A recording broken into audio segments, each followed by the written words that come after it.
Shalom. Devosi ulangan pasal yang pertama, ayat 1-8, demikian firman Tuhan.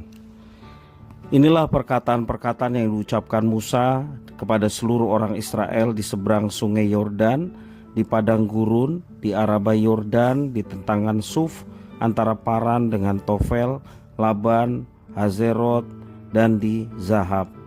11 hari perjalanan jauhnya dari Horeb sampai ke Kades Barnea, melalui jalan pegunungan Seir. Pada tanggal 1 bulan 11 tahun ke-40, berbicaralah Musa kepada orang Israel sesuai dengan segala yang diperintahkan Tuhan kepadanya demi mereka. Setelah ia memukul kalah Sihon, raja orang Amori yang diam di Hasibon, dan Og, raja negeri Basan yang diam di Asitarot dekat Edrei, di seberang sungai Yordan di tanah Moab, mulailah Musa menguraikan hukum Taurat ini, katanya, Tuhan Allah kita telah berfirman kepada kita di Horeb demikian, telah cukup lama kamu tinggal di gunung ini, majulah, berangkatlah, pergilah ke pegunungan orang Amori dan kepada semua tetangga mereka di Araba Yordan, di pegunungan, di daerah bukit, di tanah Negeb, dan di tepi pantai laut, yakni negeri orang Kanaan, dan ke gunung Libanon sampai Efrat, sungai besar itu. Ketahuilah, aku telah menyerahkan negeri itu kepadamu.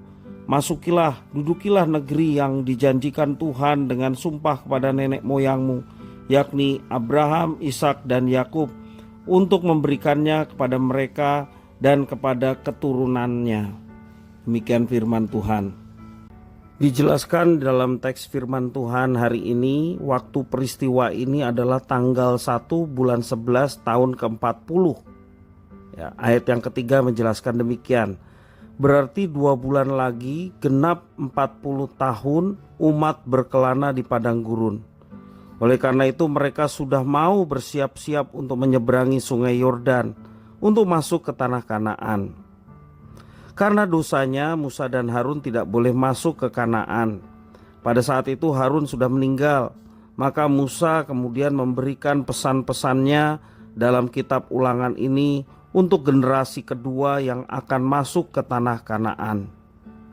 Saat itu mereka sudah mengalahkan Raja Sihon dan Og, dan karenanya mereka bisa dengan tenang tinggal di bentangan Moab sebelum mereka menyeberangi sungai Yordan. Musa menekankan firman yang Tuhan telah berikan bahwa sekarang sudah tiba waktunya mereka pergi ke daerah orang Amori dan Tuhan telah menyerahkan negeri itu kepada umatnya. Oleh karena itu Tuhan memerintahkan mereka.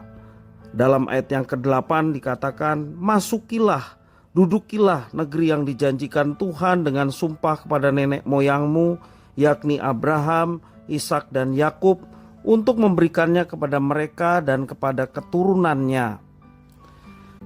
Jika kita menghitung dari pertama kali Tuhan memberikan janji tentang tanah Kanaan kepada Abraham sekitar tahun 2000 sebelum Masehi, dan sampai peristiwa itu terjadi sekitar tahun 1400 sebelum Masehi, maka 600 tahun telah berlalu.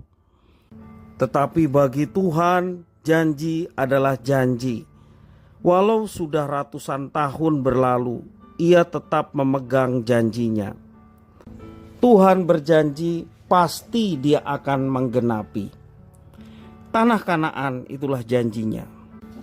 Bagaimana dengan kita sebagai umat Allah yang baru?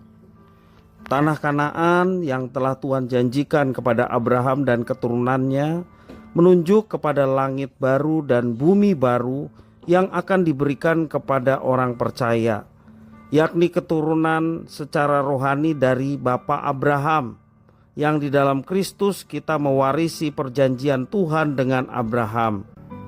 Dengan demikian, walau janji itu telah diberikan ribuan tahun yang lalu, kita bisa dengan iman meyakini bahwa pada akhirnya, setelah Tuhan Yesus datang kali yang kedua, kita sebagai orang percaya akan dibawa masuk ke langit baru dan bumi baru, serta menikmati tanah yang bahkan lebih baik dari tanah Kanaan.